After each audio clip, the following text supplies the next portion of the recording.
Shalom, salam sejahtera bagi kita semua. Saya dengan Ibu Regina. Pada kesempatan kali ini saya akan menjelaskan terkait pengantar konsep kebutuhan dasar manusia.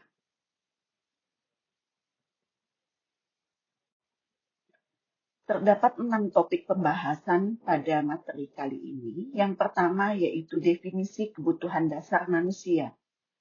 Selanjutnya kita akan membahas karakteristik dari kebutuhan dasar manusia.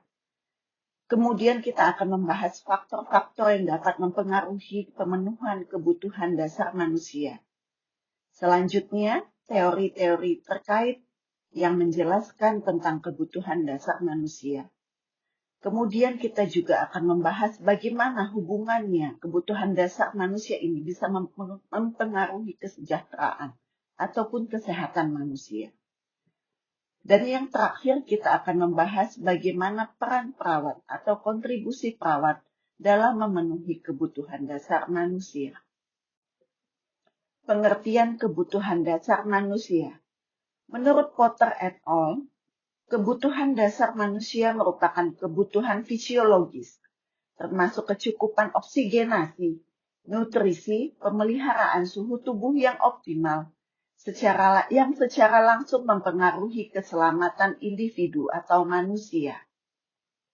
Sedangkan menurut Berman et al., kebutuhan dasar manusia merupakan kebutuhan dasar akan pangan, papan, dan sandang yang harus dipenuhi secara konsisten sejak manusia lahir dan seterusnya. Karakteristik kebutuhan dasar manusia. Menurut hierarki kebutuhan Maslow, kebutuhan dasar ini harus dipenuhi terlebih dahulu sebelum aspek keselamatan dan keamanan fisik maupun psikologis. Kebutuhan dasar manusia misalnya air, pangan, aman, dan kasih sayang. Seluruh manusia memiliki kebutuhan dasar yang sama, dan sejauh mana kebutuhan dasar tersebut terpenuhi merupakan faktor utama yang menentukan tingkat kesehatan seseorang. Faktor-faktor yang mempengaruhi pemenuhan kebutuhan dasar manusia. Kebutuhan dasar manusia dipengaruhi oleh faktor internal dan eksternal yang saling berinteraksi dalam menentukan kondisi dan perilaku individu atau manusia. Faktor internal berasal dari dalam diri manusia tersebut, seperti tahap perkembangan atau usia, latar belakang intelektual, fungsi persepsi, faktor emosional, dan faktor spiritual. Faktor eksternal berasal dari lingkungan seperti keluarga, budaya, kondisi sosial ekonomi, dan lingkungan fisik. Sebagai contoh, kebutuhan dasar yang dipengaruhi oleh tahap perkembangan, seperti bayi dan anak-anak, remaja dan dewasa serta lansia, dapat mempengaruhi jenis dan tingkat kebutuhan dasar manusia sesuai dengan perubahan fisik, psikologis, sosial, dan kognitif. Sedangkan faktor dari eksternal, seperti kehidupan budaya dan kondisi sosial, dapat mempengaruhi pola makan dan pemenuhan kebutuhan kesehatan. Terdapat beberapa teori terkait kebutuhan dasar manusia. Yang pertama, hierarki kebutuhan Maslow. Menurut model ini, beberapa kebutuhan manusia bersifat lebih mendasar dibandingkan dengan kebutuhan yang lainnya. Dan sejumlah kebutuhan harus dipenuhi terlebih dahulu sebelum kebutuhan yang lain. Misalnya, pemenuhan kebutuhan fisiologi sebelum kebutuhan akan cinta dan rasa memiliki. Kebutuhan aktualisasi diri merupakan ekspresi tertinggi dari potensi manusia atau individu dan memungkinkan terjadinya proses penemuan diri secara berkelanjutan. Model Maslow mempertimbangkan pengalaman individu atau manusia yang senantiasa bersifat unik bagi setiap orang. Teori kedua yaitu teori Virginia Henderson atau yang dikenal dengan need theory. Teori Virginia Henderson memandang keperawatan sebagai bantuan kepada individu baik yang sakit maupun yang sehat dalam melakukan aktivitas yang mendukung kesehatan, pemulihan, atau manusia dapat mencapai kematian yang damai atau bermartabat. Henderson mengidentifikasi 14 kebutuhan dasar manusia yang menjadi fokus dalam pemberian asuhan keperawatan. Kebutuhan tersebut meliputi aspek psikologis, fisiologis, sosial, dan spiritual yang saling berkaitan dalam kehidupan manusia atau individu. Perawat membantu pasien melakukan aktivitas yang belum mampu dilakukan secara mandiri karena kurangnya kekuatan, kemauan, atau bahkan pengetahuan. Teori selanjutnya yaitu teori dari Dorothea Oren atau yang dikenal dengan Oren's Self-Care Theory. Teori keperawatan yang dikenal dengan defisit perawatan diri yang dikembangkan oleh Dorothea Oren merupakan salah satu teori yang sering digunakan dalam praktik keperawatan. Dalam penerapan Grand Theory, perawat secara terus-menerus menilai kemampuan pasien untuk melakukan perawatan diri dan melakukan intervensi sesuai dengan kebutuhan untuk memastikan bahwa pasien dapat memenuhi kebutuhan fisik, psikologis, sosiologis, dan sesuai dengan tahap perkembangan mereka. Menurut Oren, individu yang berpartisipasi dalam aktivitas perawatan diri lebih mungkin untuk mengalami peningkatan luaran kesehatannya dibanding dengan individu yang tidak berpartisipasi dalam aktivitas perawatan dirinya. Teori selanjutnya yaitu dari Kalistaroy atau yang dikenal dengan teori adaptasi.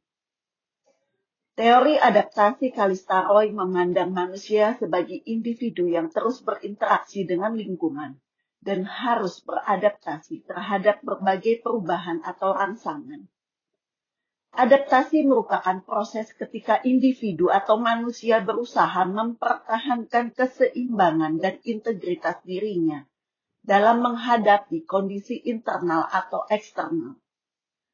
Roy membagi respon adaptasi manusia ke dalam 4 mode, yaitu fisiologis, konsep diri, fungsi peran, dan interdependensi.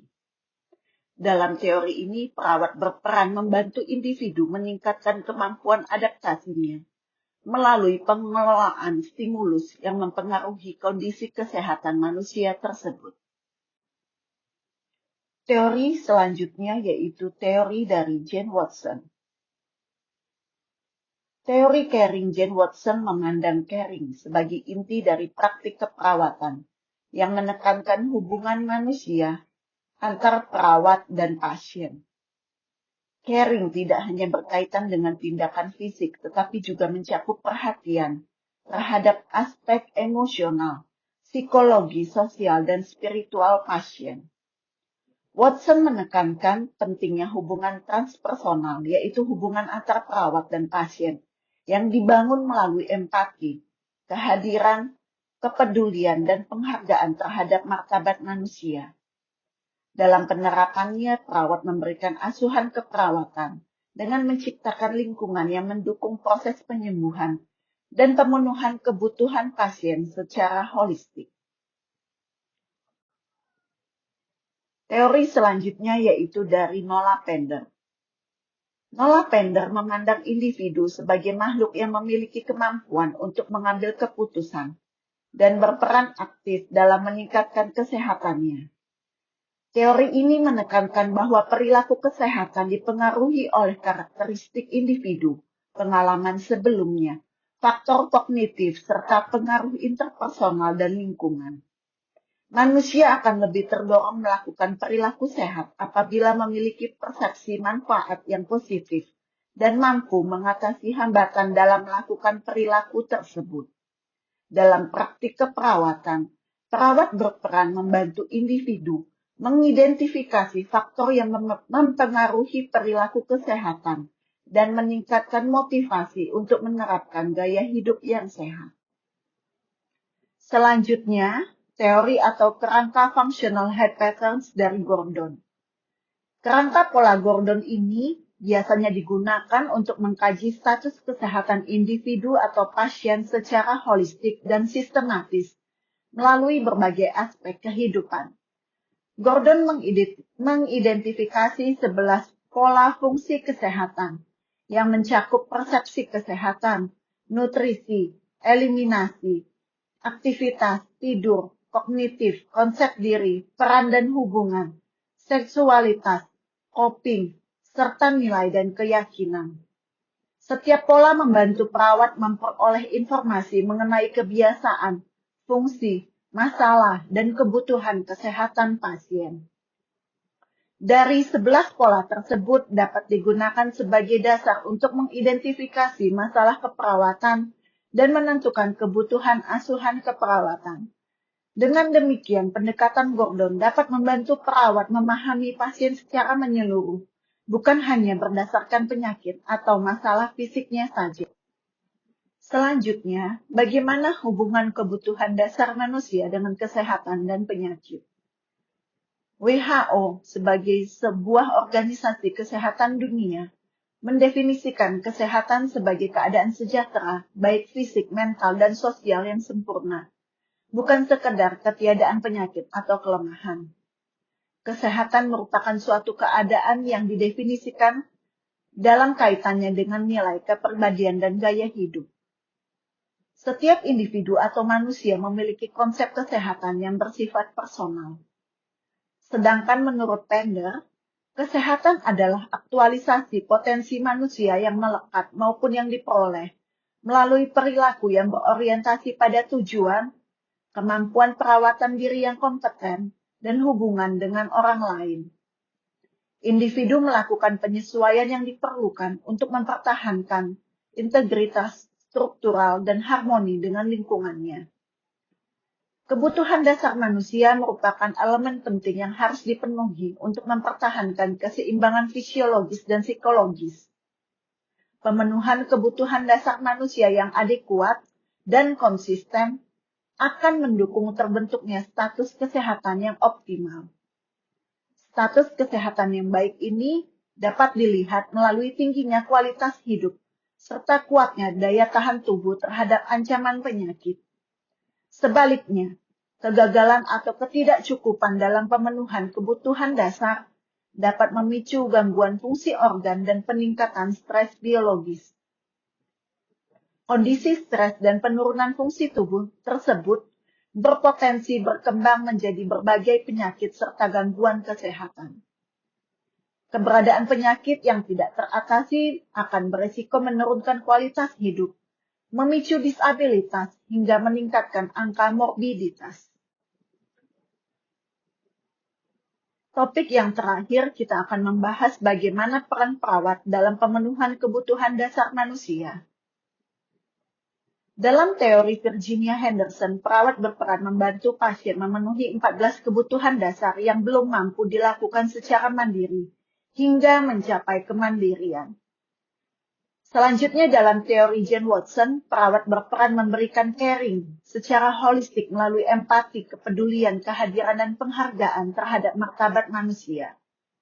Sedangkan dalam teori Callista Roy, perawat berperan membantu pasien beradaptasi terhadap berbagai stimulus dan meningkatkan respon adaptif dalam menghadapi perubahan kondisi kesehatan.